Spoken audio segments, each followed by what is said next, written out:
The city had a way of swallowing daylight. The glass towers drank the sun and breathed out neon. Inside one of those towers, in a penthouse that smelled of polished wood and silence, a man paced with restlessness money could not quiet. He had built an empire, but there was a corner of his life no ledger could balance. His only son lay in a hospital room 2 floors below, drifting between pain and sleep, and no doctor could find a cure. For months, they tried everything modern medicine offered.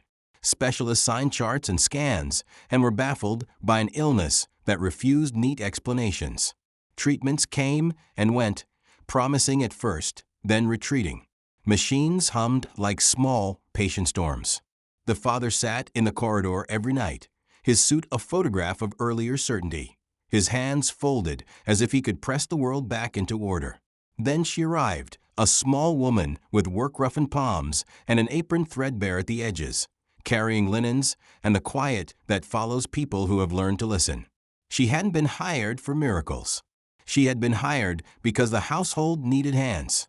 She moved through the mansion's rooms with the surety of someone who had learned to care for things carefully. And when she reached the boy's door, she paused. He was 17, with a face stubborn and forgiving. He stared at the ceiling as if it held a secret. He had lost the ability to walk after his birthday. Doctors spoke of nerve damage, immune mysteries, things that sounded like geography more than illness. They offered pills, therapies, experimental protocols. None reached whatever it was that fractured him. On her first day near his bed, she did what came naturally.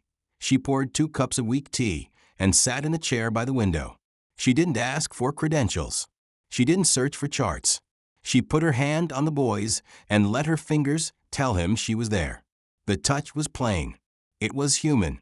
It had the warmth of a hand that had washed 1,000 dishes and soothed 1,000 children. "Do you like music?" she asked, voice soft as if in a church. He nodded.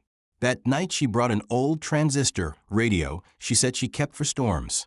It crackled like an old friend, and in a room otherwise full of surgical lights and tubing, a song spilled into the air. The boy's lips twitched, tears that had been held loose.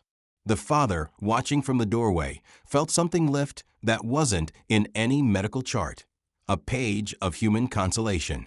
She noticed details nurses overlooked. When medications were timed to the hour, she timed small comforts to the boy's rhythm. A blanket folded just so, the curtains adjusted to the way sunlight pooled at 3 in the afternoon. His favorite comic book opened at the page he liked. She listened to his breathing as if learning a new language. Where machines recorded numbers, she recorded the boy's small returns to color. She hummed songs she remembered from far-off porches and braided his hair, simple domestic rituals that anchored him. Once she made grits the way her grandmother had taught her, and the smell of warm corn brought back a memory of a summer fair. He wept for the sweetness. The hospital staff called it sentiment. The father, whose life had been governed by schedules and contracts, watched and learned to be quieter. Word traveled through the household in small, ineffable ways. The boy smiled at a joke. His hands trembled less when she steadied them. He managed a spoonful more often. In the sterile dialogues between doctors, prejudice can hide in plain sight. They had charts and scans. She had patience and knowledge that comes from caring for people without time, money, or titles. It is a different kind of education. Then something stranger happened. The boy began to speak about small, impossible things. A garden he remembered, the sound of rain on a tin roof, his mother's perfume. He told her about a soccer field he used to run across, the exact stain on his favorite sneaker. He didn't speak of the future. He spoke of fragments of a past that stitched him back into a life. Doctors noted functional recovery, cautious and clipped. The father understood another currency. He noticed when his son's eyes found him across the room again, that the gaze carried recognition and mischief instead of pity. He noticed small rebellions, a hand that reached for a spoon, an ankle that flexed. Hope, when it grew in a man's chest, made him unmoored and strangely young. People whispered that what the maid did was sentimental nonsense, that the body obeys only science. The father had been one of those men, a man of facts and contracts. Yet he could not deny what the charts hinted at: movement, memory, laughter. He found himself reading not only MRI reports, but also the girl's soft, elbow-worn notes about timing and meals. He caught himself asking her how she knew certain comforts mattered. She answered simply, "I grew up with someone I had to keep alive." Her honesty was a different kind of medicine. She did not claim to cure by will alone. She admitted fear and small defeats. She cleaned his wounds after a therapy that left him exhausted, woke at odd hours to hold a bowl when he felt sick, made sure his skin did not kindle under hospital lights, made him laugh at jokes that made him sound older than his years. Each unglamorous act created an environment where the body could remember itself not as a failing machine, but as a living thing that mattered. Then the boy asked about a game. He wanted to kick a ball. It was a ridiculous, tender wish. The father looked at the physical therapist's exercises that might convert hope into motion. He watched his son practice a weightless swing with his leg while she steadied him, then another, then one that caused him to laugh at the burn. The first time he lifted himself an inch from the bed, everyone felt the air change. Recovery was not instantaneous. Progress came in increments. Degrees of movement, a hand that steadied a cup, a walk that began with a shuffle, and then a step. Each small success was celebrated as a holiday. The father learned to applaud things that had no economic interest, but offered his life back. The maid taught him how to be present. She taught the boy how to accept help without surrender. One afternoon, months after she first came, the father arranged a small gathering under the pretense of a business lunch and invited the household staff to the garden. The boy arrived leaning on a cane. It was the first time he had gone outside unassisted since his illness. The staff gathered around the boy and the woman who had coaxed him back. No speeches were needed. The father watched them speak, their voices threaded with the inside jokes and quiet affection of shared work. Reporters sniffed the story of the family's miraculous recovery. Headlines bobbed like gulls. The father refused to let curiosity turn a private rehabilitation into a circus. He told the reporters nothing, and when the maid asked why she should stay, he told her simply that she had already done something no one else had done. People asked whether it had been faith, folk remedies, or psychology. The maid laughed at notions of arcane secrets.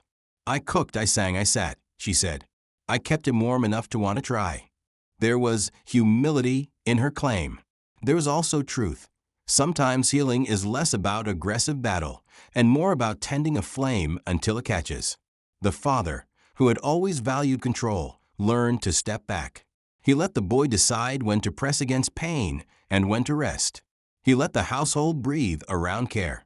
In this yielding, he found a different kind of wealth.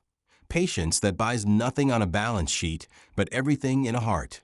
The boy healed in visible and invisible ways, eventually walked without the cane. He did not become a different person. He returned to himself, scarred and kinder. The father drove him to a soccer field on the edge of town, a place where the grass was patchy and the goals bent with age. The boy's first run was wobbly, but he ran. The ball met his foot with the satisfying thud of something returned. As they left, the father glanced in the rear view and saw her sweeping the porch. Sunlight hit her hair and made an ordinary halo. He wanted to tell the world what she had done, to put her name in headlines, to reward her with money that fixes many things. But when he stepped out of the car, he took 2 steps toward her and offered a different gift. The boy's laugh, the day without a hospital, a quiet promise they would never forget how she had kept them human. The maid did not ask for riches. She asked only for the steady job she'd been given and for dignity.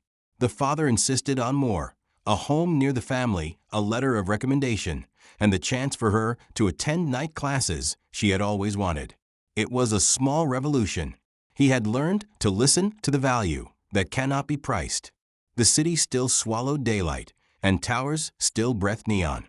But inside one of them, a small, stubborn truth had been restored. Sometimes the people the world overlooks know how to hold life together when everything else breaks. The boy grew up with the taste of buttered grits, and the memory of songs hummed beside his bed. The father learned to fold more than contracts. He learned to fold gratitude into the everyday.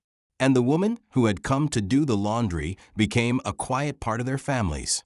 Years later, the boy returned to the neighborhood where she had grown up. He walked slowly through streets that smelled of fried bread and laundry soap, and he found the porch where she had learned to hum hymns and lullabies. He sat with her and listened, and the two of them shared a quiet meal. The father, who had once measured worth by financial return, watched and understood that some investments, patience, presence, human kindness, paid dividends that mattered forever. Done.